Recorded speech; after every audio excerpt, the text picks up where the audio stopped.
Hello and welcome to this webinar on supporting your children through and beyond divorce with me, Claire Macklin, and Lisa Churchill from Sills and Betterish Solicitors.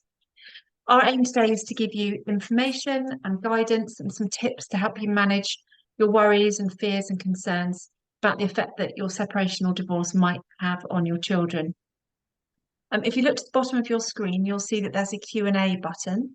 If you'd like to ask any questions, please do click that button and ask the questions the way. Only Lisa and I can see the questions, so don't worry about anonymity. We will then answer as many of those questions as we can after we've both given our presentations as part of the webinar. Lisa's going to introduce herself a little bit later as part of her talk. So I'm going to go straight into mine, and I'm just going to share my screen. There we go. So my name is Claire Macklin, as I said. I'm a breakup and divorce coach and master NLP practitioner. I used to be a lawyer. I've been divorced twice now, and I'm a single mum to two teenage boys, one of whom's just gone to university. I got divorced the first time when they were 1 and 3, so very young. And my role is to support my clients through the emotional ups and downs of their breakup with confidence, dignity, and with strength, so that you can handle the curveballs that your divorce might throw at you. You can feel proud of how you've behaved, and ultimately you can create a positive new future that you're excited about. And I work one-to-one with clients and also in groups like this one. I'm also the author of a book, if I can get my screen to move on. There we go. Breakup from Crisis to Confidence, which you can buy from my website or you can find on Amazon. That takes you on a journey right from day one, right up to creating your new life. And it's got a couple of chapters in there about how to support your children through and during. So there are 7 pillars to everything that I do, and these kind of form the backdrop to all of my work.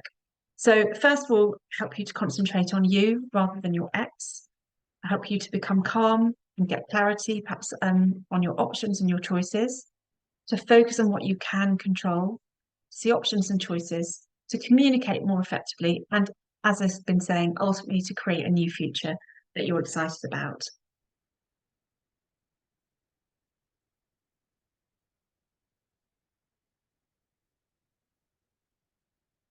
I'll get the slide to move on. Doesn't want to, don't know why.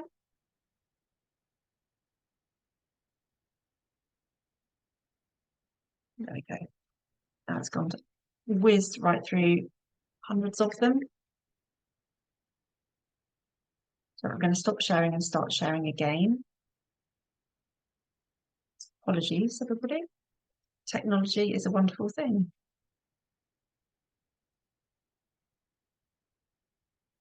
Right. Here we go.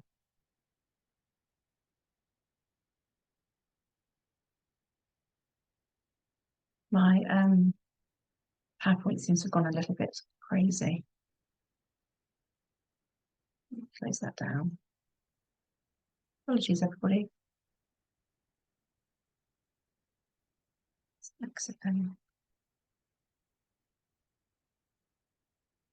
Okay, I'm just going to close it down and open it up again. Sorry, everybody. And, right. Okay.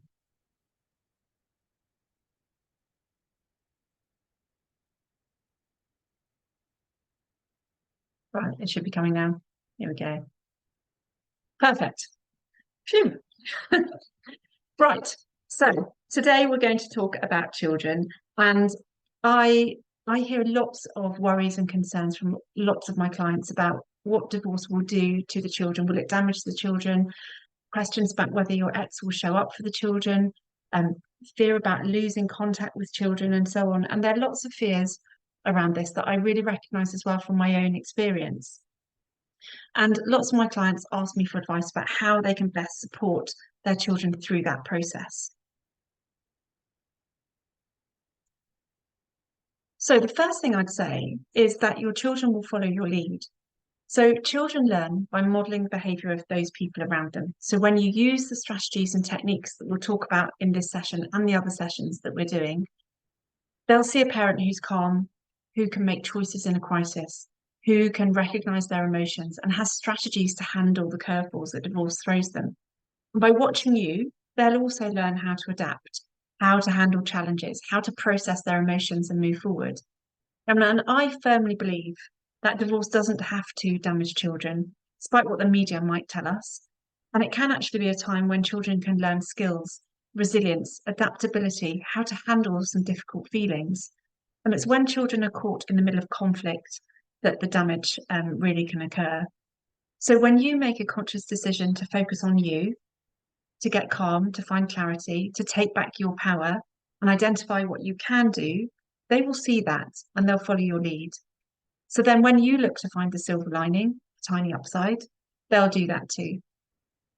And right from the word go, you can set the tone by the way in which you tell your children about your divorce.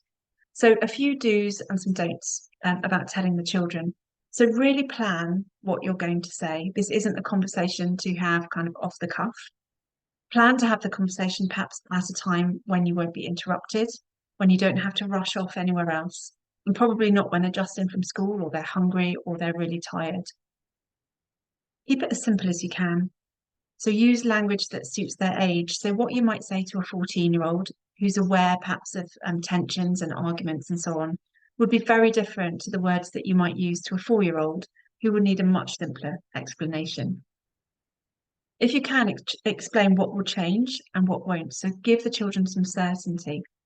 Highlight the upsides for them. Perhaps they'll be able to spend more one-on-one time with both of you. Or perhaps daddy will always be free now to take them to football, for example.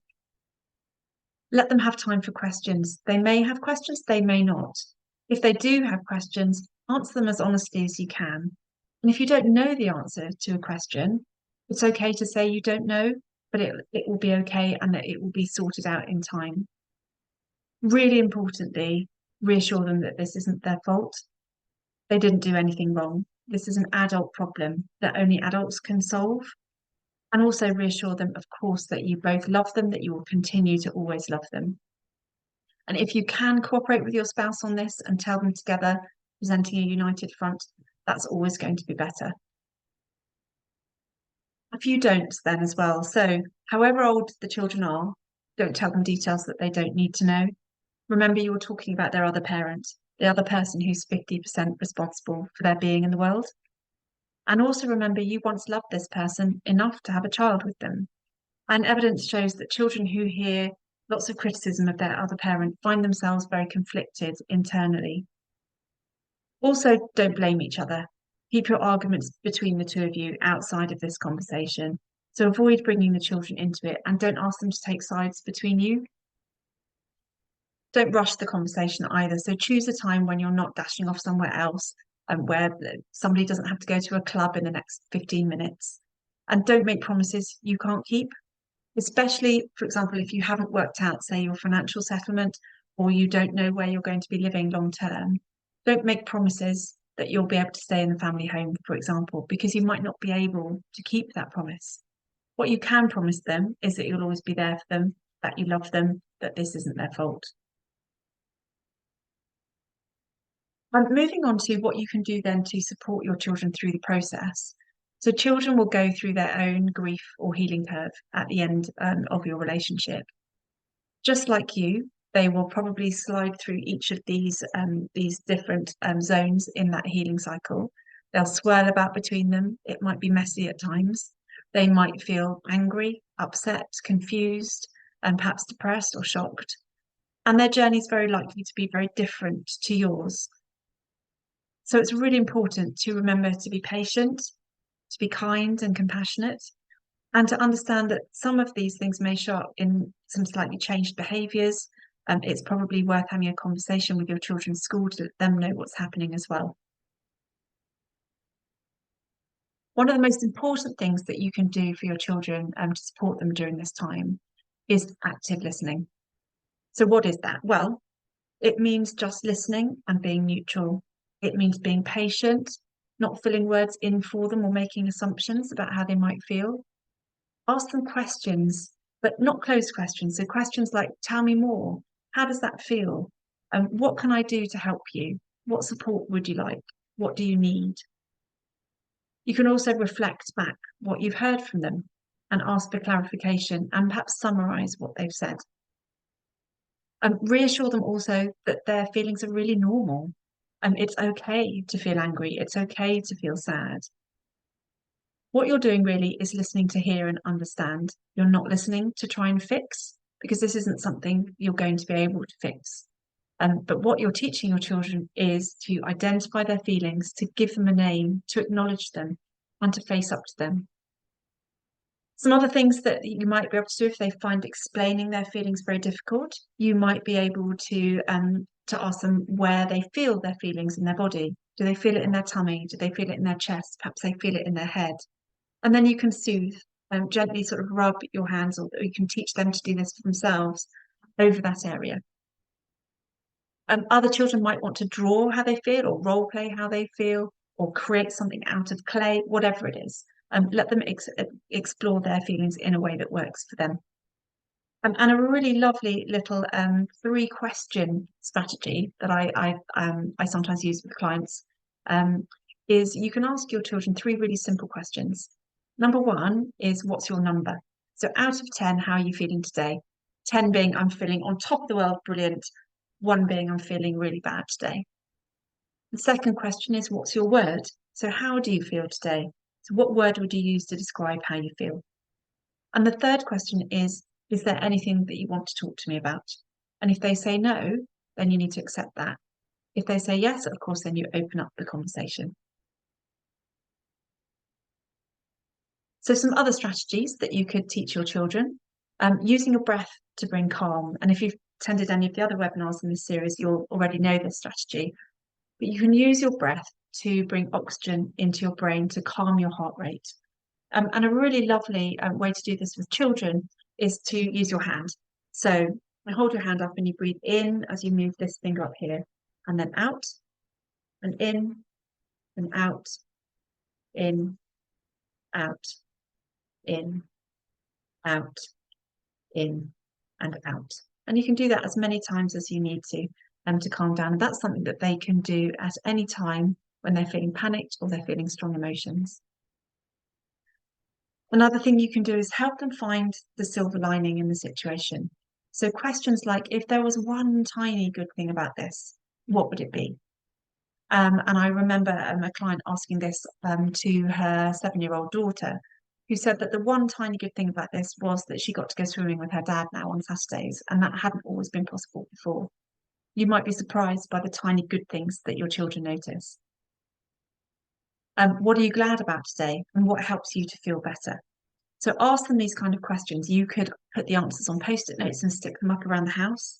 You could perhaps make lists of things that they enjoy that help them to feel good. You could plan some special activities around their answers. So look for opportunities to create new memories. Perhaps you could take photos and put them up.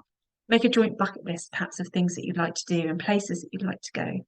It's really about looking for opportunities to do new things, to spend time together, and they'll follow your lead on this. And then the third thing is to show them how to change how they feel in the blink of an eye. And this is something that you can do for yourself. So I would call this changing state. When your child is feeling perhaps low, it can really help to stand up and to shake your body off, literally like this, and jump up and down and shake your body around, or run around the garden 5 times, or tell a really silly joke, or do 5-star jumps, or blow a raspberry on their belly, or blow balloons up and let them whiz around the lounge or in the garden. These things can change your state and help you to feel differently. It can really release some of the sad feelings, and it creates endorphins, which are the feel-good hormones. So really, just to add to that, whenever this lovely quote from Arianna Huffington, whenever I'd complain or be upset about something in my own life, my mother had the same advice. Darling, just change the channel. Don't replay the bad, scary movie. So children are really good at telling a story about what's going on. So you can show them how to be in control of the clicker, how to be in control of their own brains by asking better questions. Things like this. What would your best friend say to you right now? What support would they give? What have I done today that I'm proud of? What would help me to feel better right now? And what have I learned? And you can start having conversations around these topics. Something else that I say to clients all the time is that you can always be the best role model that you can be. So regardless of what your ex does, you're in control of what kind of parent you are on your time. You can choose what kind of parent you are. And you can choose how to interact with your ex-partner as well. So if you can co-parent successfully with your ex, your children will learn really good lessons in compromise, in flexibility, in listening, in discussing and give and take. If you aren't, and you can't co-parent, perhaps your ex is really challenging, but you set firm boundaries and you stick to them, they'll learn how to do that. They'll learn how to set boundaries themselves. And that is a massively useful skill if you have one parent who's very difficult. So think about what your children will learn from how you communicate with your ex. Will they learn how to put boundaries in place? Or will they learn how to argue? Or will they learn how to please others at their own expense? And be the best role model that you can be. So it's really important to create a vision for your parenting relationship. So in this webinar, we're talking really about co-parenting. We'll talk about other kinds of parenting in our next webinars coming up. But if you can create a vision for your parenting relationship by thinking about what you want your parenting relationship to look and feel like in 1 year, in 5 years, at your child's wedding, and asking yourself how you want to feel about what you do and say now in 1 year or 5 years' time, you can keep that vision right at the front of your mind. So I knew when my ex-husband and I broke up that I wanted at my children's wedding for us to be able to sit at the same table. I didn't want our children to have to worry about which of us they invited and where they sat us. And that really kept me on the straight and narrow, because I could ask myself, is what I'm about to say now or do now going to take me closer or further away from that? And that sometimes really stopped me from overreacting or reacting in a way that would have put those things at risk. Your vision might be similar to mine, or it might be that your vision is simply that you can co-parent civilly with your ex-partner, or in fact, sometimes it might be that you can parent in your own way and they can parent in their way. Either way, keep it right at the front of your mind. If you can, it's going to be really good to agree a consistent approach to some of the really important parenting questions. And all the parenting books out there talk about the importance of consistency and routine and boundaries and guidelines. So you might be able to agree, for example, boundaries around perhaps internet usage or mobile phones or generally acceptable behaviour. If you can't, and it isn't always possible, I've always explained to my children that sometimes parents have different viewpoints, and that's okay. It's okay if there are different rules at mum and dad's house. Children can cope with rules between the two different places. They cope with different rules between home and school, for example, or my home and their friend's home. So if you can't agree, then that's maybe the thing to say. But if you can agree a consistent approach, that's going to be really helpful for your children. I'd also add, don't sweat the small stuff. So remember what you can and can't control. You can absolutely keep consistent boundaries at your house, but you can't stop the other parent from letting them perhaps stay up late sometimes or having the occasional McDonald's. So don't sweat the small stuff. Another thing that comes up often in sessions is around handovers. So just some really quick handover tips. And I know Lisa's got some in her talk as well that she's going to talk about later. So when you're handing your children over or your children are moving between houses, really be in control of your part. So focus on you and what you can do. Take some really deep breaths if you feel the emotions rising, because tensions may flare up at handovers or when you have to see your ex. So keep your breathing. In your mind, separate your ex as your ex from your ex as your fellow parent. Really important that you separate those two roles, especially if you really don't get on very well. Before you go, imagine you're putting on a Teflon coat. So your Teflon coat has really straight, slopey shoulders. Anything that your ex says kind of bounces and slides off.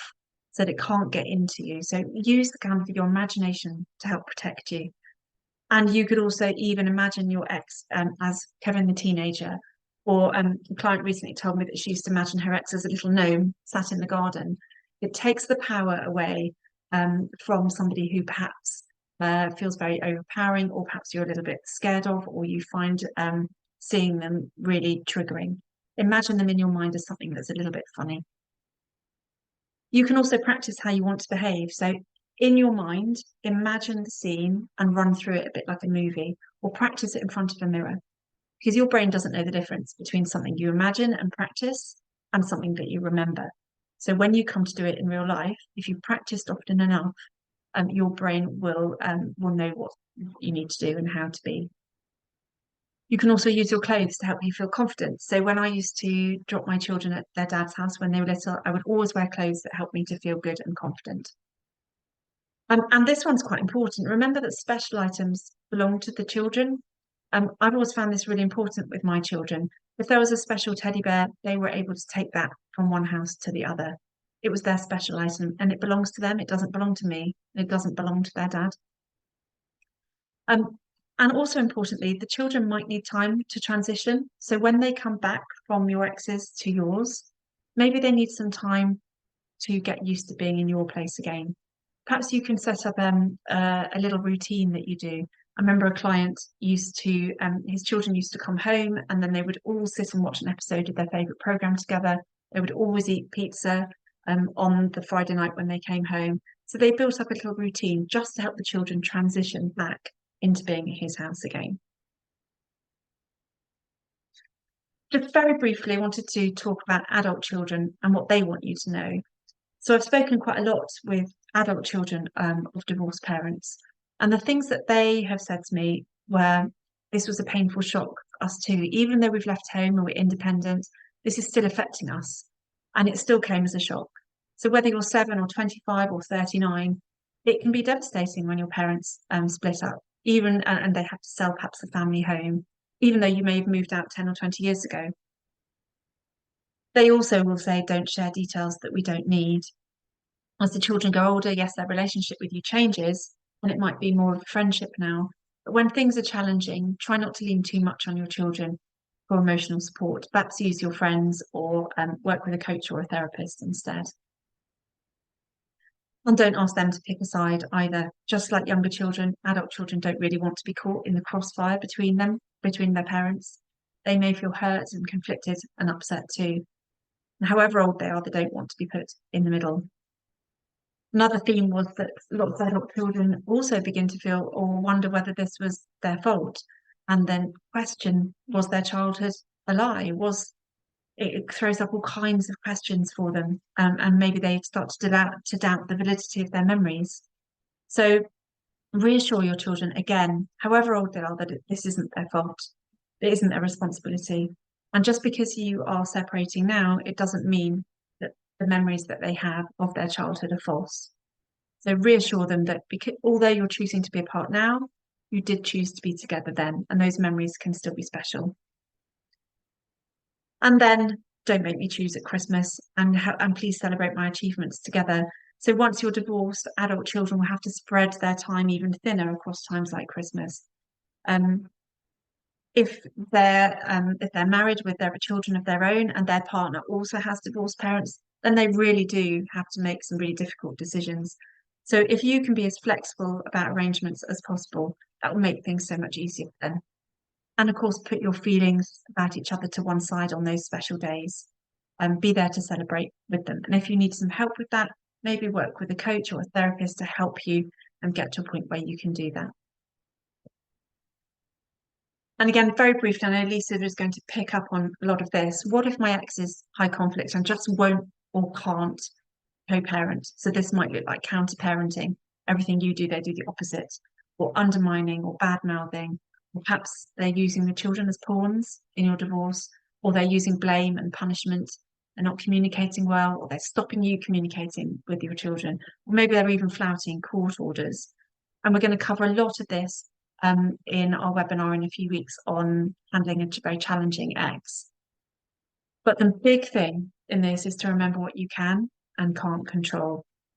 So you can't change the other person, but you can control how you respond and how you react. So if you can make your communication really clear and really firm and set clear boundaries about how you'll communicate, when you'll communicate, and what you'll respond to, that will really help. Ignore personal attacks. Breathe when an email comes in. If possible, stick to either email communication or communication through a parenting app. I know Lisa's going to talk about them in a little while. When your communication is written, it gives you time to react. It gives you time to respond once you've taken advice or you've had time to think. So you can control your side of communication, and you can keep your communication brief, informative, fair, and firm. As we've said, as I've said earlier in the presentation as well, remember you can control the kind of parent that you are on your time. So you can share the strategies we've talked about. You can make your home a safe space for your children. And remember also, if your child isn't being modelled this kind of parenting from their other parent, this is even more important. And you can also control what you say about the other parent in front of your children. So don't use your child as a negotiator or an in-between. Hearing lots of negative things about their other parent can leave children feeling very anxious and conflicted. But on the other hand, try not to give your ex excuses. So I remember a few times saying to my children, I'm sure that daddy's really busy and that's why he's late, or something must have come up and that's why he's cancelled taking you out for dinner this evening. Problem with this is you're giving your ex an excuse, you're excusing their behaviour. So instead, I would suggest concentrating on your child's feelings and validating them. So I can see that's really upset you and you feel sad. Would you like a cuddle? Or what do you need? So you're acknowledging your child's feelings rather than diminishing them, and you're not giving your ex an excuse either. And then lastly, just a very quick mention of parallel parenting. So we've talked really about co-parenting today in this session. Parallel parenting is when co-parenting is not possible, and each parent has their own parenting approach, and you kind of parallel parent in tandem. So you communicate only about the children, only when needed, focused on information and fact-based communication. And you might want to use an app like Our Family Wizard to be able to do that. It means that you can control your parenting on your time. The decisions made in your house are made in your house. The expectations in your home are the expectations in your home, and the same with your ex. So you'll have clear boundaries and guidelines in your home. And as I said earlier, children can cope with this. You also don't then attend the same functions or events and have minimal contact. And we'll talk more about co-parenting, parallel parenting in the webinar when we talk about very challenging exes. So I'm going to hand over to Lisa now, because Lisa's going to talk to us about options that you might have for making arrangements for your children and some of the legal options that you might have if your ex doesn't play ball and doesn't communicate effectively with you. So I'm going to stop my sharing. And Lisa's going to introduce herself. Thank you very much, Lisa. Thank you very much, Claire. I'll just share my screen for...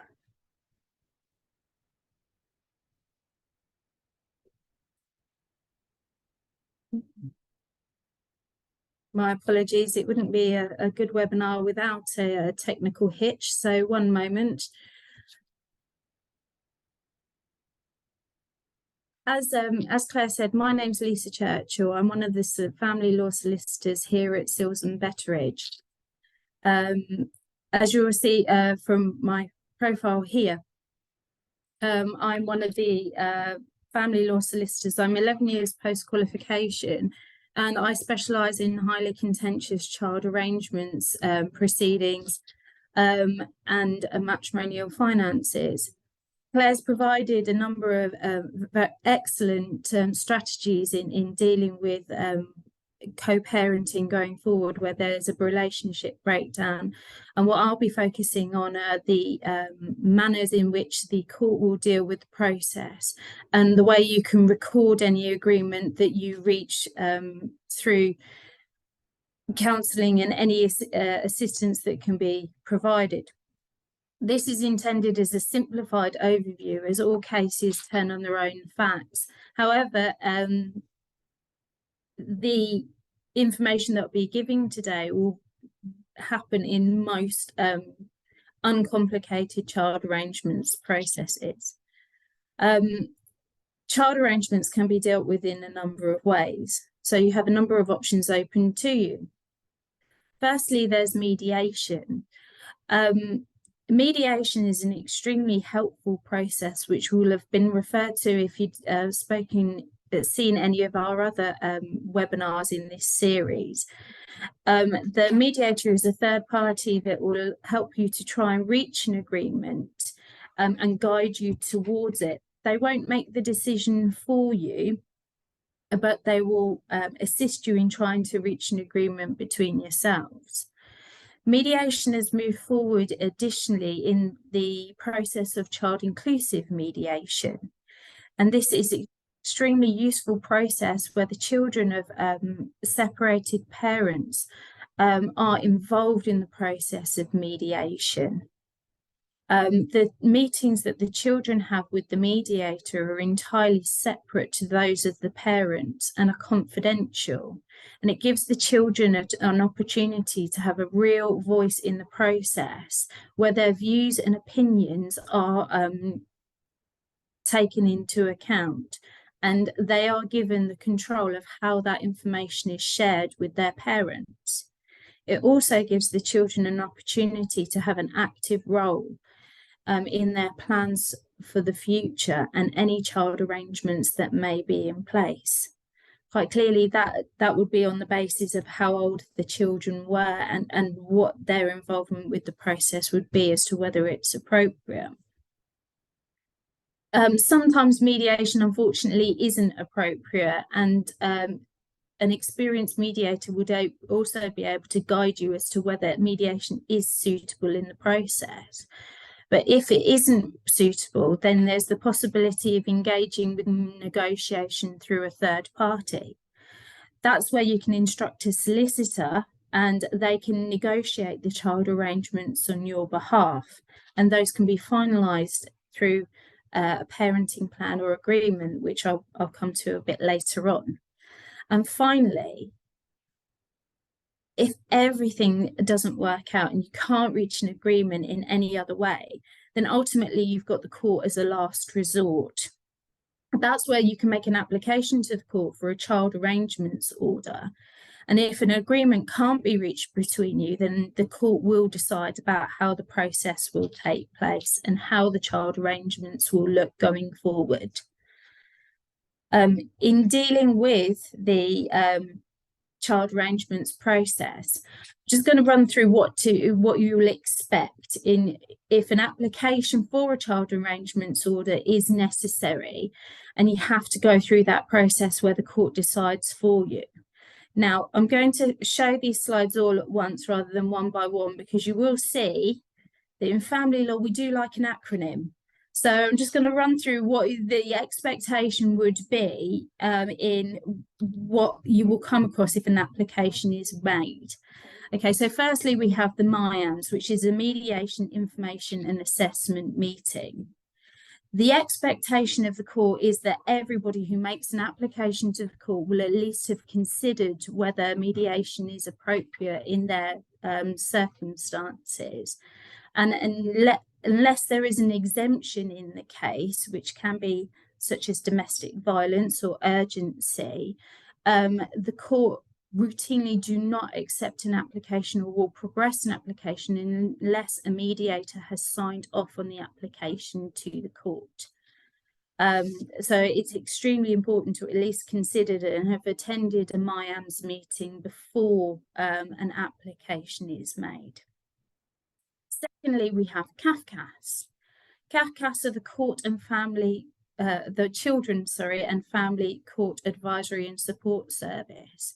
They're similar to a court-appointed social worker. So when any application is made, the parents on a child arrangements application will be contacted by CAFCAS to consider whether there are any safeguarding concerns that need to be considered by the court. In dealing with this, CAFCAS will also undertake a safeguarding check, which will mean doing a check of the police national computer and the local authority to see whether there has been any involvement with the children. CAFCASS will then, if there are no safeguarding concerns, make recommendations as to how the court will deal with the case. Those recommendations can be extremely useful in focusing parents' minds as to how to approach child arrangements. Mostly where there are no safeguarding concerns, that's where CAFCASS's role ends. And as this is intended as a simplified process, I won't go over at the moment any additional role that CAFCASS has. I'll deal with that a bit later on.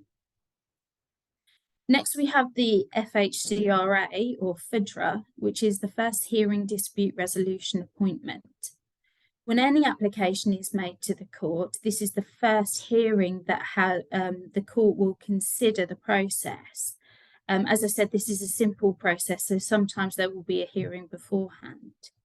And the first hearing dispute resolution appointment is the way that where the court considers how they will address the case and what further information that they will need before they can make a decision for the arrangements for the children.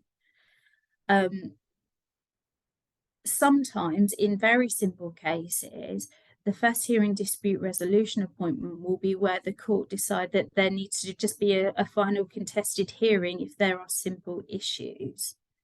However, that may not be the case in each circumstance, depending on the complexity of the facts. Lastly, the court will also consider at the first hearing dispute resolution appointment a Planning Together for Children course. This is an extremely useful course which isn't available privately and is ordered in most cases. It's a mix of online learning, group work and online support with the aim to focus the parents' minds about communication improvement and strategies for parenting in the future to ensure that there's a reduced conflict between the parents. Now, the court, when an application is made, will consider various factors going forward in deciding on how the child arrangement should be dealt with. Firstly, the welfare of the child is the paramount consideration of the court, and that is the first thing that the court will consider in dealing with any arrangements for children. If there are no welfare concerns, then the court will consider how what's in the best interests of the children.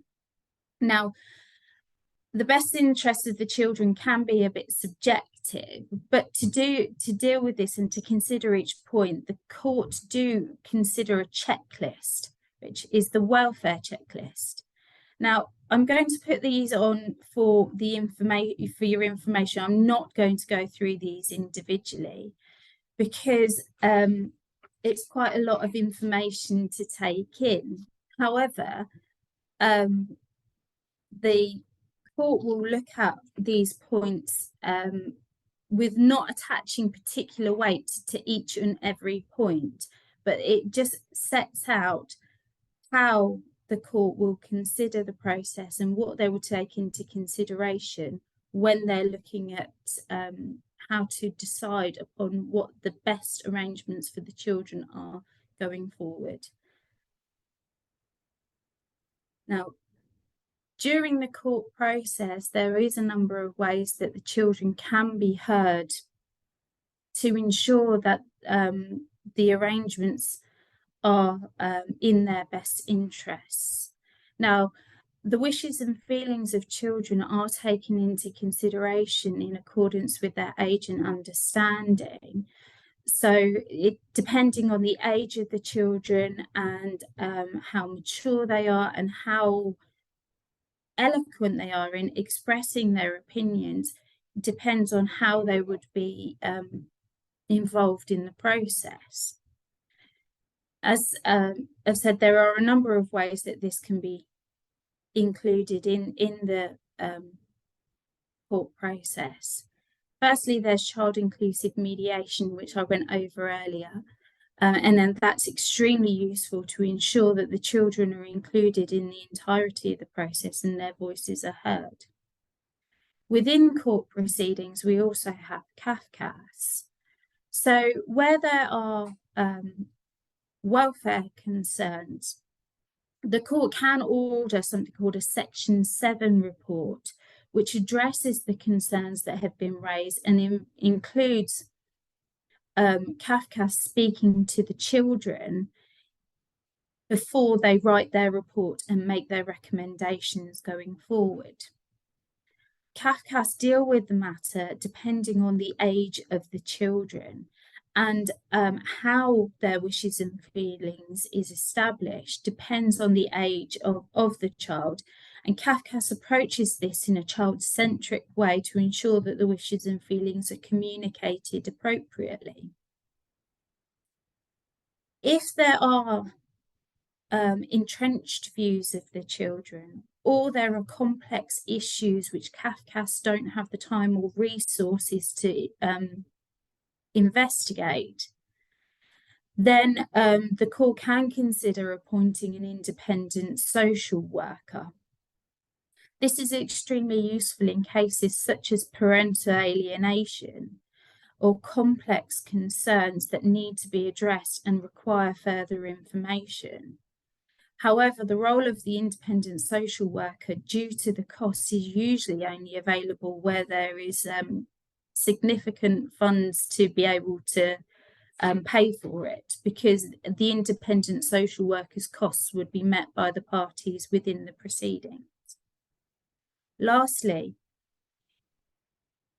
if there are considerable issues that need to be taken into account, an intractable dispute between the parties, or the children having an irrational reason for refusal of contact, then ultimately the court are able to involve them as a party to the proceedings through a children's guardian. This is where the child or children are a separate party to the parents within the proceedings, and they're represented by the children's guardian to include their wishes and feelings and their views represented separately. So Claire's given us a number of extremely helpful strategies moving forward in dealing with separating parents and co-parenting effectively. And we'll look at now how we can minimize the impact during the court process. As you can imagine, the court process is an extremely stressful time for all parties involved, and the impact on children can be immense.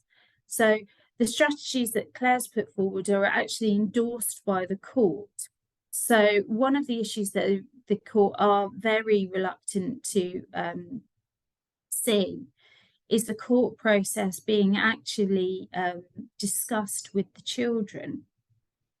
Clearly, depends on how this is approached, depends on the age of the children, but involving them in the process where it's not necessary can cause deeper conflict between the parties.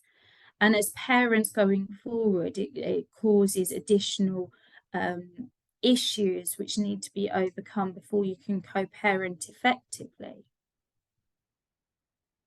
Again, speaking poorly about the other parent, the court are really keen to protect children within this process. And while they don't expect you to be friends with your ex-partner, they would expect you to at least be polite about the other party, because as Claire has mentioned, you're effectively modeling your behavior to the children about the other parent. And the court are increasingly critical of parents who are willing to speak poorly about their other parent to the children. And lastly, a way to minimize impact is to instruct a solicitor who is a resolution member. So family law solicitors can either assist in moving things along and minimize the conflict between the parties, or they can stoke the fire. Resolution members have a code of conduct which is intended to reduce conflict between the parties and to seek to finalise matters in a way that supports the family and puts children first, while representing the clients to the best of their ability. Instructing a solicitor who has a resolution membership means that you're looking at people who don't want to inflame the situation and want to provide a constructive conclusion to assist the children going forward. Oh, that's the court process, and a very simplified version of it. And now we're just going to have a quick look at how the child arrangements can be dealt with and recorded going forward to ensure that you've got something to refer back to. Now, there are a few options that are available to set out in writing the parenting vision that you can reach as parents. Firstly, there's a parenting plan. Now, that's quite a broad term for a record, or it can be an informal or a formal record of the arrangements that you have. It can be recorded simply by way of an email exchange between the parties, or more formally prepared by a solicitor as an intended document to refer back to if there are any issues or concerns. That can, as I said, that can be an informal document or a formally prepared one. A parenting agreement is a more formal document similar to a parenting plan, which can be prepared by a solicitor and entered into and signed as a formal agreement. It can record as much or as little as both parties require. Now, a parenting plan and a parenting agreement, while recording the intention and the child arrangements that you have, can't be enforced by a court if child arrangements proceedings are necessary. However, if child arrangements proceedings are necessary and an application to the court has to be made, then it can be provided as evidence to the court for the intention of the child arrangements if there is a dispute between you. And it is quite a useful document to record the child arrangements to refer back to. Lastly, child arrangements can be recorded by way of a court order. Now, a court order can be in one of two ways, either by consent, which is a formally recorded order which is sealed by the court and approved them, but is an agreement between the parents about how the child arrangements should be going forward, or an order that is made by the judge. Now, court order is the only way in which, if there is a breach of the child arrangements, that those arrangements can be enforced. So those are the formal ways in which we deal with matters, and going forward we'll have a look at what tips we can, because there are a couple of triggers which tend to cause dispute between parents going forward. And as Claire has mentioned, there are strategies that can be put in place to assist. Now, handover is one of the main trigger points for dealing with child arrangements and disputes between parents.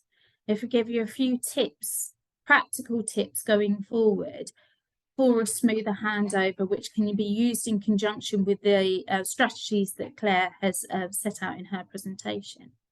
Firstly, think about location. If you don't think handover at home is suitable, then think about where and when the handover should take place.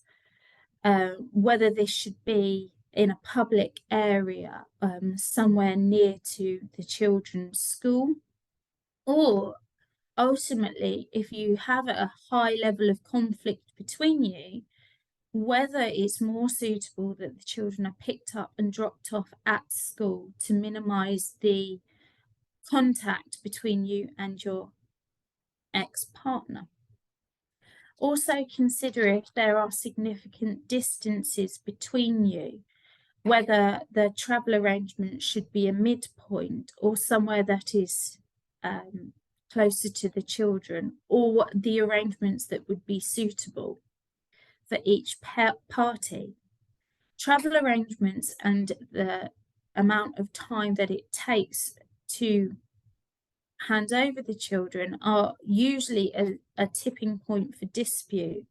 So having consideration about the location and the distances between you would assist going forward for a smoother arrangement. Similarly to what Claire has said, be polite.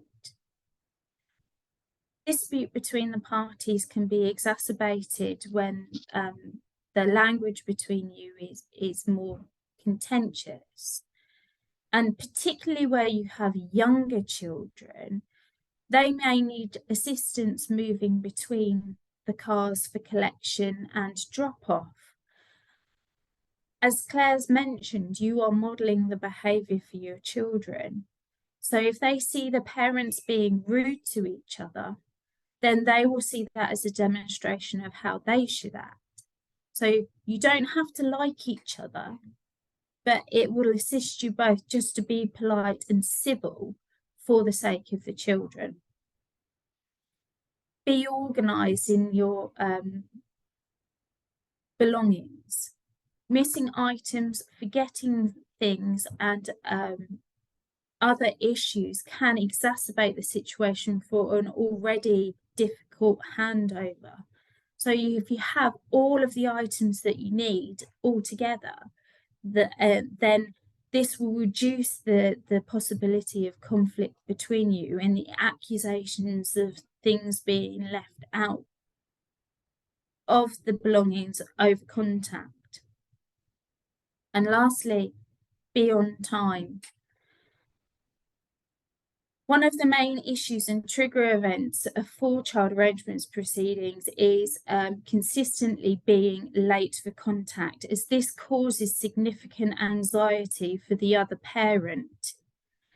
The anxiety and the concern that the parent has when handover doesn't take place on a timely basis can trigger, among other issues, application for child arrangements. Things do happen. Traffic happens, accidents happen. Sometimes you're late because your child is taking their time.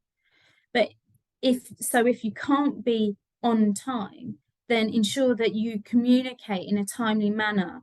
Any possibility that you'll be late, as this will lessen any anxiety going forward and minimize any opportunity for conflict.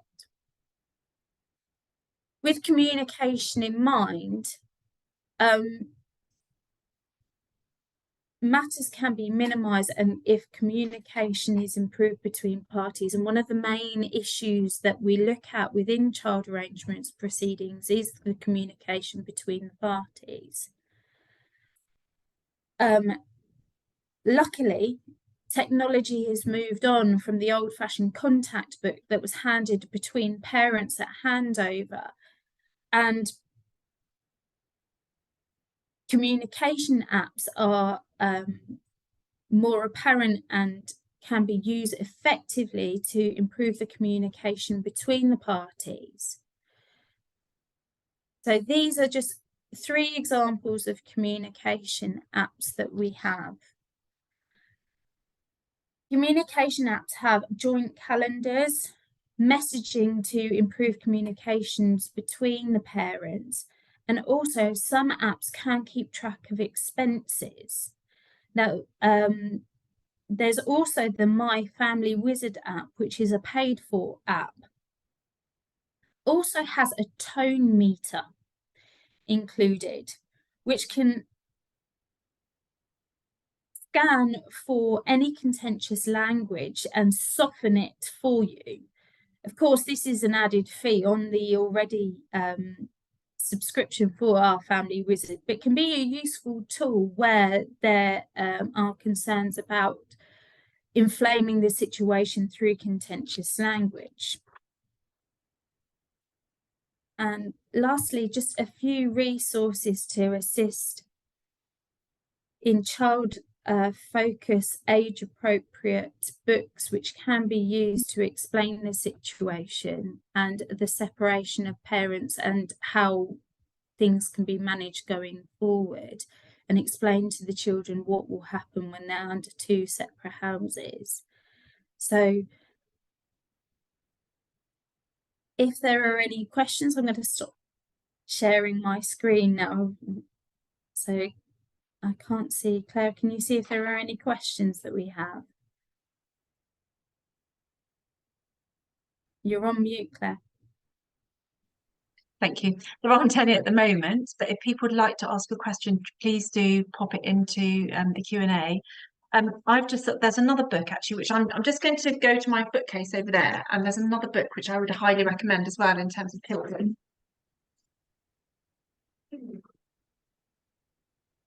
It's called The Split Survival Kit: 10 Steps for Coping with Your Parents' Separation. So this is a book for children. It's by Dr. Anne Howard-Rudkin. I'll show it up there.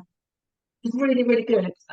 In this book, there's different chapters on different things. So, for example, the first chapter is called Help, I Want to Turn Back, how to come to terms with what's happening. And then there are different chapters around navigating your way forward, and how to manage if your parents put you in the middle, how to negotiate different house rules. So this is a book for the children. It's probably aimed, I would think, probably 11 plus. But if your parents are divorcing, you might, it says on the back, you might feel scared and uncertain and out of your depth. This gives you lots of tips and tools and practical tips. So a really highly recommended book. There's a question just popped in. So somebody's asking here, and this is possibly a question for you, I think, Lisa. So what's the best advice for somebody who's a litigant in person? From my perspective, all the strategies that I talked about in terms of keeping control of your emotions, really being prepared, thinking through where you want to get to in the long term, those things are all going to be really important. It's going to be really important how you come across in the process, I think. I don't know if you've got any, it's quite a big topic, isn't it? If you've got any words of wisdom, Lisa, that would probably be really helpful. With litigants in person, they are given a certain amount of leeway with the court process. So the court don't expect litigants in person to know everything that a solicitor would. So that's taken into account by the court. If there is a litigant in person who's dealing with a child arrangements process, the best thing that they could consider is to be organised, have all their paperwork available, be able to refer back to things, and don't expect that the court will have all the answers available for you. They will allow you to talk to a certain extent and to present your case.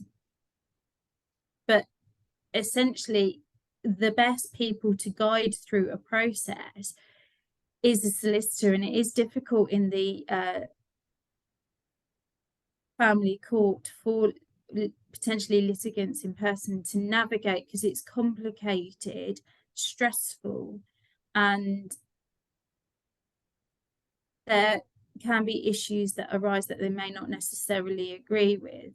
So even if you can't afford the entirety of legal advice throughout the process, it would be useful to get some guidance. Yeah, I was going to add to that, if you can work with a sister who can even give you kind of ad hoc advice as and when you need it in your preparation and so on.